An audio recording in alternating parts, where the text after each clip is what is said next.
The realtor called the property a fixer-upper with potential, which was code for nobody's wanted this place in 15 years.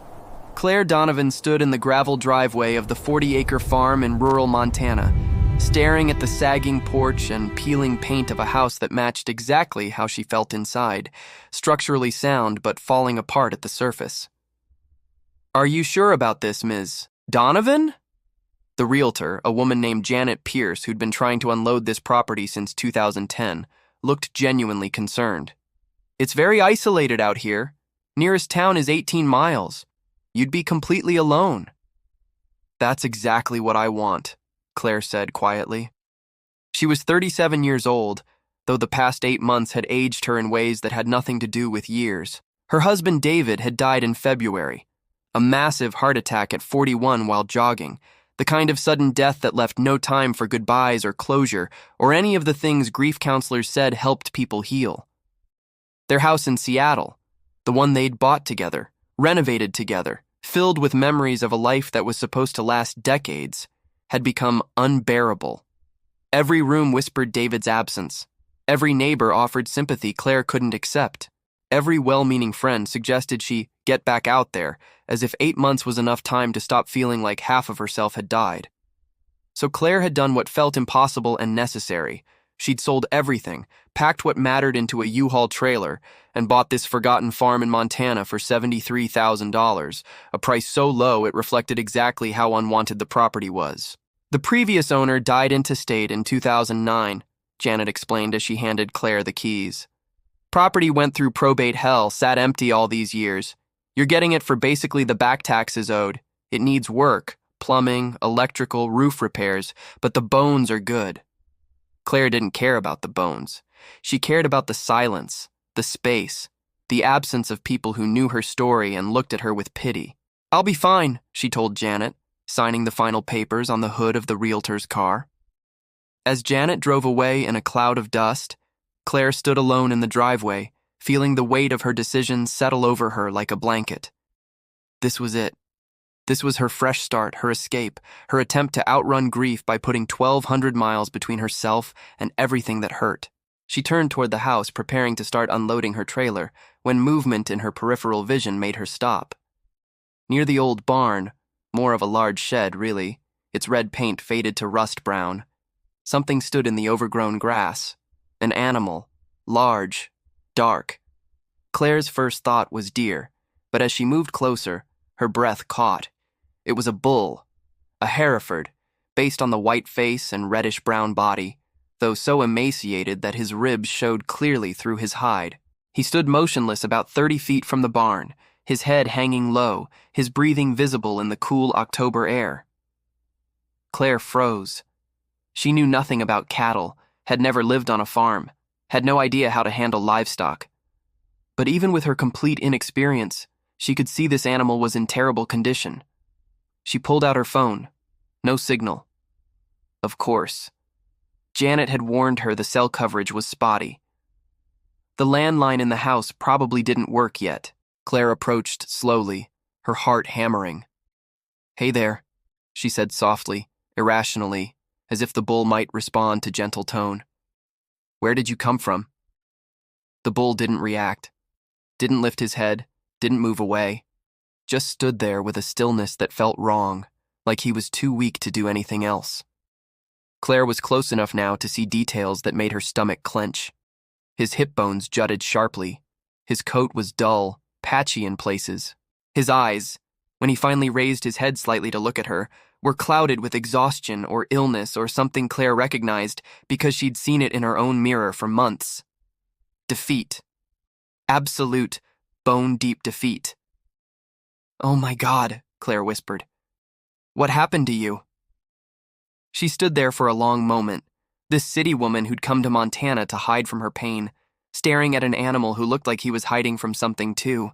Then she did the only thing that made sense. She went to her trailer, grabbed one of the boxes she'd packed with kitchen supplies, and pulled out a large mixing bowl. She filled it with water from the outdoor spigot, which miraculously worked, and carried it carefully toward the bull. "I don't know if you're thirsty," she said, setting the bowl down about 10 feet from him. "But just in case." The bull watched her with those exhausted eyes but didn't approach. Claire backed away slowly, giving him space, and returned to her trailer. She had a bag of apples she'd bought at a gas station that morning. She grabbed two, walked back, and placed them near the water bowl. "Okay," she said to the bull, to herself, to the universe that had somehow put a dying animal in her path on the very day she'd tried to escape death. "I don't know what I'm doing, but I'm here. And you're here. So I guess we figure this out together." She spent the rest of the afternoon unloading essentials while keeping one eye on the bull. He eventually moved to the water bowl, drank slowly, ate one apple with what seemed like tremendous effort. Then he lay down in the grass near the barn, his breathing labored. As sunset painted the Montana sky orange and purple, Claire sat on her new porch steps with a sandwich she couldn't taste, watching the bull sleep or rest or possibly die 50 feet away. Her phone buzzed. She'd driven close enough to the main road to catch a signal. A text from her sister in Portland. "How's Montana? Are you okay?" Claire typed back, "Found a bull in my yard. Think he's dying. I have no idea what to do." 3 dots appeared, disappeared, appeared again. Finally. "That's the most Montana thing I've ever heard. Call a vet?" Claire looked at the bull, at the falling darkness, at the property she'd bought to escape everything. Tomorrow she'd find a vet. Tonight she'd just be here. She grabbed a blanket from one of her boxes and walked out to where the bull lay. She spread the blanket on the ground about 10 feet from him and sat down. "I don't know your story," she said quietly. "Don't know how you ended up here, why you're so sick, where you came from. But I know what it's like to feel abandoned, to feel like you're just waiting for something to end." The bull's ear twitched, the only indication he heard her. "I came here to be alone," Claire continued, her voice breaking. "To stop hurting, to figure out how to exist without the person who made my life make sense. And you're here because I don't know why. But you are." She sat there until it got too cold, then reluctantly went inside the house that smelled like dust and emptiness and years of neglect. Through the window, she could see the bull's dark shape against the moonlit grass. Still there, still breathing. Claire made a bed on the couch. The upstairs felt too far from the windows, too disconnected from the yard, and lay there in the darkness of her new home, listening to silence that wasn't quite silent, because somewhere out there, a forgotten bull was fighting to survive. Just like her. At 3 a.m., Claire woke from a nightmare about David's funeral and found herself walking outside in her pajamas and boots, carrying her blanket to the spot near the barn where the bull still lay. She sat down again, closer this time, 8 feet instead of 10. "I don't know if you'll make it," she whispered. "And I don't know if I will either. But maybe we can try together. Maybe that's why you're here. Maybe that's why I'm here." The bull opened one eye, looked at her in the moonlight, and made a sound. Low, soft, almost like a sigh. Recognition, perhaps, or just acknowledgement that neither of them was alone anymore. Claire pulled the blanket tighter and stayed there until dawn broke over the Montana hills, sitting vigil for a dying bull she'd known for less than 24 hours, but already understood in a way that transcended logic. Both of them abandoned by circumstances beyond their control. Both of them forgotten by a world that had moved on. Both of them waiting for something, permission to give up, or a reason to keep fighting. When the sun finally rose, Claire stood stiffly and looked down at the bull. "I'm going to find help," she told him. "You hang on, okay? Just hang on." She drove the 18 miles to the nearest town, a place called Whitehall, population 1,038, and found a veterinary clinic just opening for the day. The vet, a man in his 60s named Dr. Leonard Hayes, listened to Claire's description with growing concern. "You found him just standing in your yard?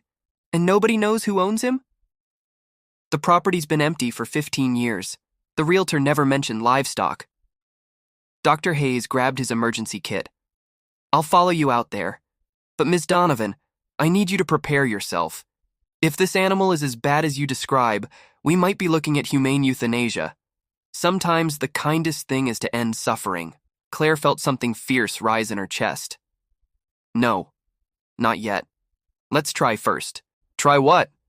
Everything. Anything. Just try.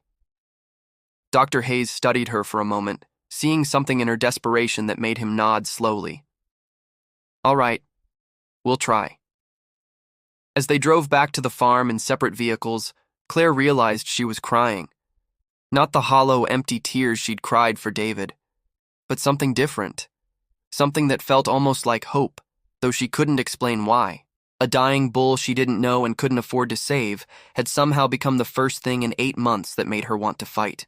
Not for herself, but for something that needed her as much as she needed a reason to keep existing. By the time they pulled into her driveway, neighbors Claire hadn't yet met were standing at their property lines, watching with curiosity and suspicion. The woman who'd bought the forgotten farm, and the skinny bull who'd waited in her yard, neither of them knowing yet that they were each other's salvation. Dr. Hayes knelt beside the bull with the careful movements of someone who'd spent 40 years around animals. Claire stood back, arms wrapped around herself, watching as he conducted the examination. "How long has he been here?" Dr. Hayes asked, running his hands along the bull's protruding ribs. "I bought the property yesterday. He was just here, waiting." The vet pulled out a stethoscope, listened to the bull's heart and lungs, checked his eyes and gums. His expression grew grimmer with each finding. Severe malnutrition, dehydration, possible pneumonia developing in the left lung. He's got parasites. I can see evidence in his coat and eyes. And this, he pointed to the bull's back legs, is advanced muscle atrophy. He hasn't been able to move properly in weeks, maybe months. Can you save him? Dr. Hayes sat back on his heels. Ms. Donovan, this bull is maybe 2 years old, should weigh around 1,800 pounds. He's probably barely 1,000 right now. That's catastrophic weight loss. Even if we stabilize him, the recovery would take months of intensive care, expensive medications, special feed. We're talking thousands of dollars and no guarantee. I didn't ask about guarantees. I asked if you can save him. Their eyes met. Dr. Hayes saw something in Claire's face that made him reconsider his automatic veterinary pragmatism. Why does this matter so much to you? Claire looked at the bull, this broken creature she'd known for less than 24 hours. Because he's still trying. Look at him. He should be dead already, but he's still breathing, still fighting, and Her voice cracked. I need to know that fighting matters, that trying to survive means something. Dr. Hayes was quiet for a moment. Then he nodded. All right. We fight for him. But I need you to understand. This won't be easy. He'll need daily medications, specialized nutrition, constant monitoring. Are you prepared for that? I have nothing but time, Claire said simply. Over the next hour, Dr. Hayes administered fluids through an IV, gave the bull antibiotics and anti-parasitic medications, and showed Claire how to prepare nutrient-rich feed supplements. He needs a name, Dr. Hayes said, packing up his equipment. Can't keep calling him the bull. Claire studied the animal. Despite his terrible condition, there was something dignified about him, something that had endured when it would have been easier to give up. Sentinel, she said, because it looked like he was standing guard, waiting for something. Waiting for you, Dr. Hayes said, not unkindly. I'll be back tomorrow to check on him. Call me if anything changes.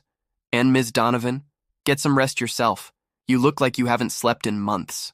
After he left, Claire sat beside Sentinel and told him the plan. You're going to eat this special food. You're going to take your medicine. You're going to get stronger. And I'm going to be right here the whole time. Sentinel's ear flicked toward her voice. That night, Claire slept in the barn on a pile of blankets, close enough to hear Sentinel's breathing, ready to wake if anything changed.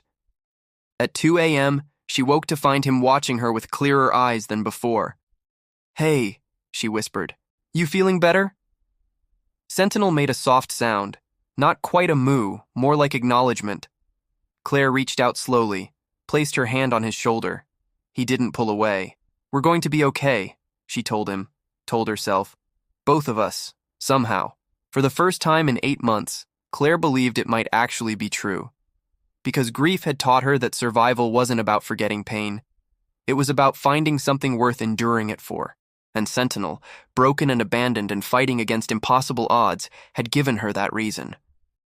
Two wounded souls, healing each other without words. Just presence. Just persistence. Just the simple choice to keep breathing through one more night. By the end of the first week, the neighbors had plenty to say. Claire learned this when Martha Grayson, who owned the adjacent property, appeared at her fence line with a casserole and curiosity. "Thought you might need a proper meal," Martha said, her eyes scanning the barn where Sentinel now had a clean stall with fresh hay. "Heard you're nursing that bull back to health." "Trying to," Claire said, accepting the casserole. "Did Dr. Hayes tell you?" "Honey, in a town of 1,000 people, everyone knows everything by Tuesday." Martha's expression softened. "Folks are talking. Some think you're crazy, spending money on a random bull that's not even yours. Others think it's sweet, but impractical. And what do you think?" Martha was quiet for a moment, looking at Sentinel through the barn door. "I think you're doing what you need to do. And I think that bull's lucky you found him." After Martha left, Claire realized the older woman was right. The whole community was watching. She saw it when she drove to town for supplies and people stared. Heard it when she stopped at the feed store and conversation stopped mid-sentence. The widow from Seattle who bought the forgotten farm and adopted a dying bull. But Claire didn't care about the whispers. She cared about Sentinel's progress, measured in small daily victories, eating a full portion of feed, standing for longer periods, the return of alertness to his eyes. Dr. Hayes visited 3 times that week, each time expressing cautious optimism. "His weight's stabilizing. The pneumonia's responding to antibiotics. I'll be honest, Ms. Donovan, I didn't think he'd make it past day 3. Whatever you're doing, keep doing it." What Claire was doing was simple. She spent every day with Sentinel, talking to him while she cleaned his stall, reading aloud from books while he ate, sitting beside him in the evenings and telling him about David, things she'd never told anyone else. "He would have liked you," she told Sentinel one night, tears streaming down her face. "David always wanted to live somewhere like this. Peaceful. Away from city noise. We were going to retire to a place like this someday.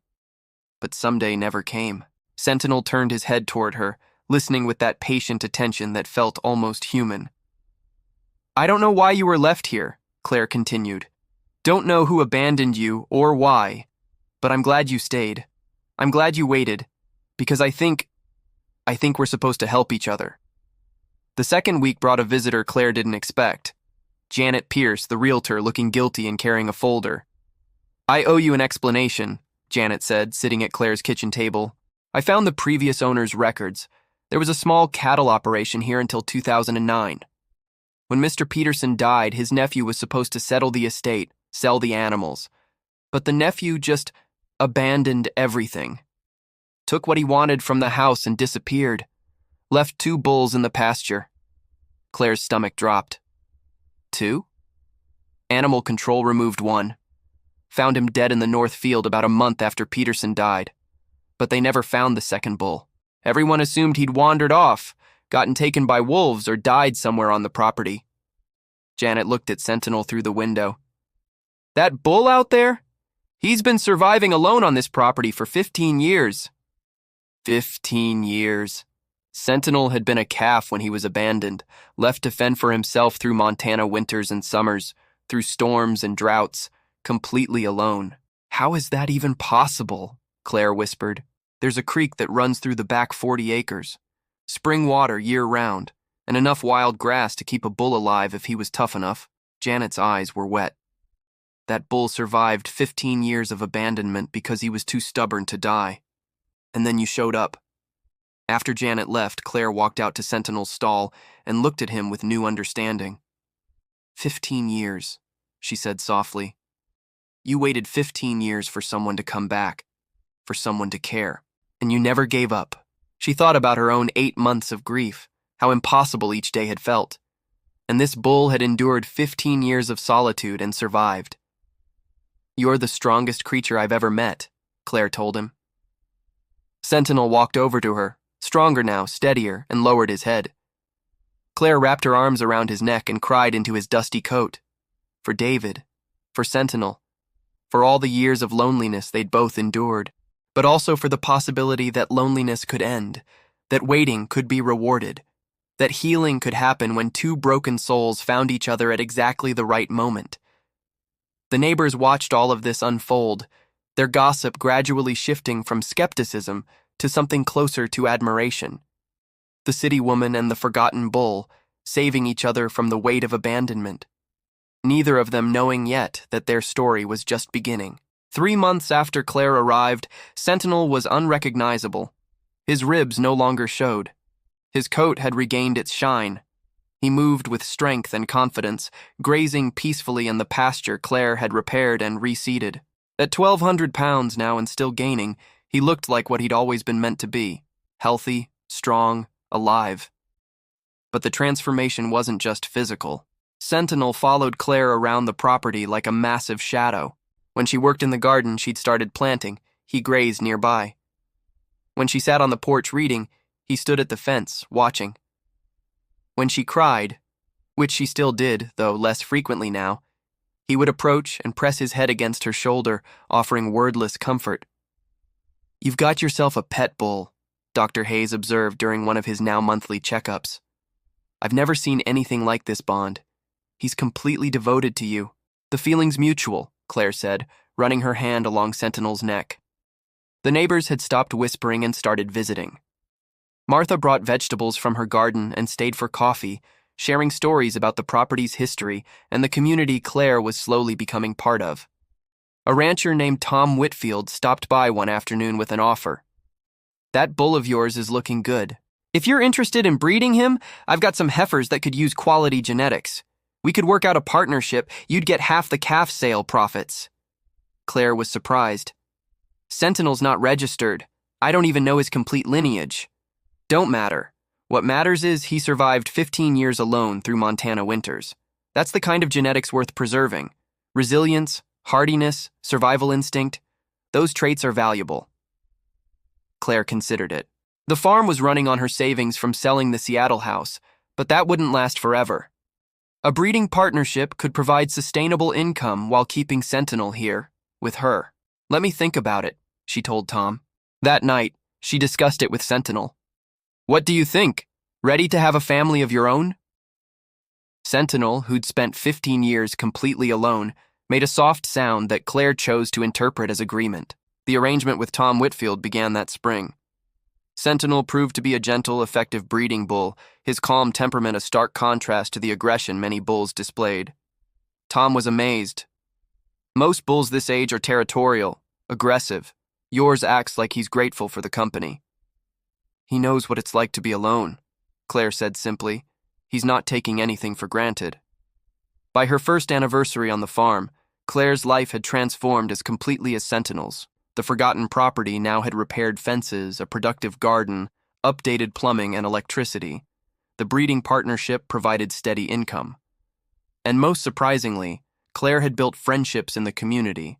Martha, Tom, Dr. Hayes, even Janet the realtor, who still felt guilty about not warning Claire about the property's history. But the biggest change was internal. Claire still missed David, still had moments where grief hit like a wave, but she'd learned something crucial. Healing wasn't about forgetting or moving on. It was about building a life that honored the love she'd lost while making space for new purpose. And Sentinel had taught her that. One evening, as sunset painted the Montana sky the colors of hope, Claire sat on her porch with Martha, watching Sentinel graze peacefully. "You saved that bull's life," Martha said. Claire shook her head. "He saved mine. I came here wanting to disappear, to stop feeling. But Sentinel needed me to show up every day to fight for something besides my own pain. He gave me a reason to keep going. And now look at you both. Thriving." Claire smiled, the expression still feeling new but increasingly natural. "Yeah, thriving." That night she walked out to the pasture where Sentinel rested. She sat beside him in the grass, looking at the stars. "Thank you," she told him, "for waiting, for surviving, for teaching me that it's possible to endure impossible things and come out stronger." Sentinel rumbled softly, his massive head resting near her lap. Two survivors, no longer just surviving, finally learning how to live again. The neighbors watched all of this and understood what they were witnessing. Not just the rehabilitation of a neglected bull, but the resurrection of a grieving woman who'd found healing in the most unexpected place, in a forgotten farm, with a skinny bull who'd waited 15 years for someone to come home. And when she finally did, they saved each other. 2 years after Claire bought the forgotten farm, a young couple arrived at her gate, looking lost. "We're the Hendersons," the woman said. "We just bought the old Milford property down the road. It's pretty rough. The realtor mentioned you might have advice on restoring an abandoned farm." Claire smiled, recognizing herself in their uncertain faces. "Come in. I'll make coffee." As they walked toward the house, Sentinel approached the fence, curious. The woman stopped, staring. "That's the biggest, gentlest-looking bull I've ever seen." "That's Sentinel. He came with the property, sort of. Long story." Over coffee, Claire told them everything. Finding Sentinel near death, learning he'd survived alone for 15 years, the slow healing process for both of them, the breeding partnership that now sustained the farm. "So you had no farming experience?" Mr. Henderson asked, amazed. "None. I was a graphic designer from Seattle. I came here to hide from grief and found a reason to live instead." Mrs. Henderson's eyes were wet. "We lost our daughter last year. Car accident. Everyone keeps telling us to move on, but grief doesn't work that way," Claire finished gently. "You don't move on. You move forward, carrying it with you, until you find new purpose alongside the pain." They stayed for hours, and when they left, Claire gave them Dr. Hayes' number and Martha's, building the same support network that had saved her. That evening, she told Sentinel about the visit. "Remember when it was just us? 2 broken souls trying to survive? Now look, we're helping others find their way." Sentinel had calves now scattered across 3 neighboring ranches, all showing his remarkable temperament and resilience. Tom Whitfield joked that Sentinel genetics were becoming sought after in the region. But more than that, Claire had become the person people called when they found abandoned animals, when they needed farming advice, when they were struggling with loss and needed someone who understood. The forgotten farm had become a place of healing, not just for Claire and Sentinel, but for everyone who found their way there. On the 2nd anniversary of her arrival, Claire stood in the pasture at sunset, Sentinel beside her, looking at everything they'd built together. "I came here to escape," she told him, "but you taught me something better than escape. You taught me that survival can become thriving, that loneliness can become connection, that waiting can end in exactly the right moment." Sentinel made that familiar rumble, pressing his head against her shoulder. "We saved each other," Claire whispered, "and now we get to help save others." The neighbors no longer watched with curiosity. They watched with respect, understanding they'd witnessed something profound, a woman and a bull, both abandoned by different circumstances, who'd found each other at exactly the right moment and built a life that honored their pain while creating new purpose. Claire had come to Montana to heal. Sentinel had waited 15 years for someone to come home, and when they found each other in that overgrown yard on a forgotten farm, they discovered what healing really meant. Not forgetting what you've lost, but finding new reasons to be grateful you survived. Together, they'd transformed abandonment into belonging, grief into grace, and a forgotten farm into a place where broken things learned to be whole again. The neighbors watched it all, and learned that sometimes the best healing happens when 2 wounded souls refuse to give up, on themselves, on each other, on the possibility that tomorrow might be better than today. Sentinel had waited. Claire had arrived, and together, they proved that the right connection at the right moment can transform everything. Neighbors watched her buy that forgotten farm to heal, and a skinny bull waited in the yard that day.